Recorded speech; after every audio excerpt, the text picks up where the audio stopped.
Satkhira battalion ৩৩ বিজিবির দায়িত্বাধীন এলাকায় সীমান্ত অপরাধ রোধকল্পে মতবিনিময় ও জনসচেতনতামূলক সভা অনুষ্ঠিত। বিস্তারিত আব্দুল ওহাবের পাঠানো তথ্য ভিডিও চিত্রে।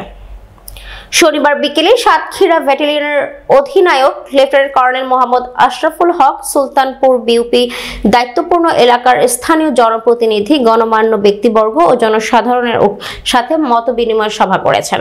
উক্ত মতবিনিময় সভায় স্থানীয় জনপ্রতিনিধি যথাক্রমে সোনাবাড়িয়া ও চন্দনপুর ইউনিয়নের চেয়ারম্যান, মেম্বার ও অন্যান্য গণমান্য ব্যক্তিবর্গ সহ সীমান্তবর্তী জনসাধারণ অংশগ্রহণ করেন। এই সময় অধিনায়ক সীমান্তে চোরাচালান, নারী শিশু পাচার, মাদক ও মানব পাচার, অবৈধ সীমান্ত অতিক্রম সহ বিভিন্ন সীমান্ত অপরাধ প্রতিরোধ সচেতনতা বৃদ্ধির জন্য উপস্থিত সকলকে আহ্বান করেন। এছাড়া অধিনায়ক বলেন, একটি মৃত্যু একটি পরিবারের সারা জীবনের কান্না। বর্তমান সময়ে বিজিবি বিএসএফ সীমান্তে অনুপ্রবেশ রোধে শক্ত অবস্থানে রয়েছে। সীমান্তে বল প্রয়োগ, গোলাগুলির হওয়ার আশঙ্কা আছে। বাংলাদেশি নাগরিক কর্তৃক অবৈধভাবে সীমান্ত অতিক্রম করলে বিএসএফ কর্তৃক জীবন নাশের ঝুঁকি রয়েছে।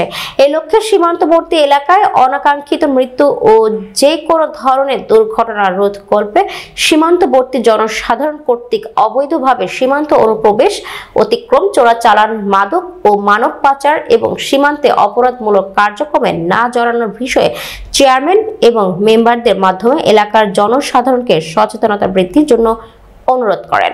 এছাড়াও তিনি বলেন, সীমান্তবর্তী জনগণকে জানাতে হবে অবৈধভাবে সীমান্ত অতিক্রম করা যাবে না। সন্ধ্যার পরে সীমান্তে অহেতুক ঘোরাঘুরি করা যাবে না।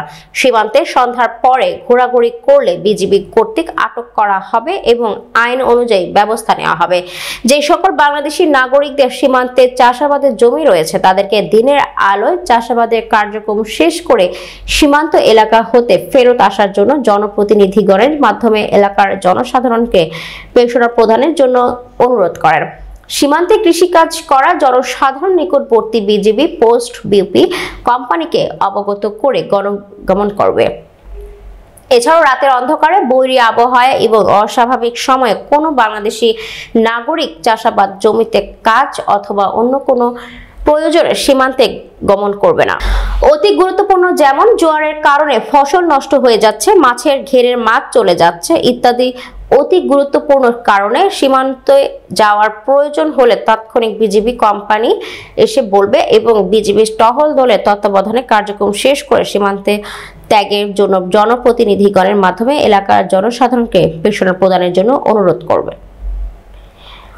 উপস্থিত জনপ্রতিনিধিগণ এই বিষয়ে এলাকার জনসাধারণ, স্কুল কলেজের ছাত্রছাত্রীদের মাঝে সভা, সেমিনার ও প্রচারণার মাধ্যমে জনসচেতনতা বৃদ্ধি এবং দুষ্কৃতিকারীদের তালিকা বিজিবিকে প্রদানের বিষয়ে অধিনায়ককে আশ্বস্ত করেন।